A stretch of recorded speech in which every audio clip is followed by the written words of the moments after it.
For block E, you'll need to make some extra cuts using a template. So I have my fabric rectangles here, and the important thing to remember is even if you've cut your fabric as instructed from strips, and it comes off like this so that the wrong sides are together, you need to remember to stack your fabric to make these cuts with all the fabrics right side up. So I'm just going to cut through 2 layers right here. So I lay my template right side up, right on top of those 2 rectangles of fabric, and I use the straight edge of my ruler to cut. This is the golden rotary cutter that is coming with the limited edition machines, the 790s,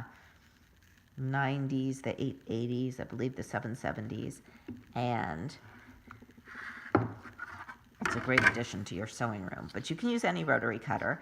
And now I have 4 cuts of fabric. I'm going to go ahead and do these other cuts. Remember, it's really important to have your fabrics with the front, the right side is up when you make these cuts, because otherwise you'll end up with the reverse of what you want. So put your template right on top there, and once you get it where you want it, one thing I like to remember, this is just a general sewing tip. You know, we've all heard horror stories of what rotary cutters can do, and that's absolutely true.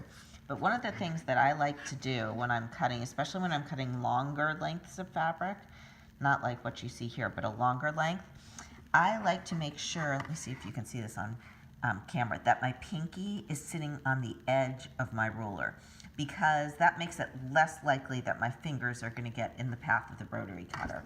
So that's just an extra tip for you. Also, they make some gloves. Oh, that's my iron going off. They make some gloves that are resistant to cutting. I sometimes, especially if I'm cutting late at night, I wear those on my non-dominant hand. So I have my pinky over here on the edge of the ruler. I'm going to make that cut. And I have to cut off the little dog ear. Here. This is the only portion of the sampler that has cutting with a template. So now, what I'm going to basically do is join 2 of these pieces together. So it would be like this. So I turn it over like that, and I'm going to sew right down this side. And that side's a bias edge, so just be careful not to pull at it while you're sewing.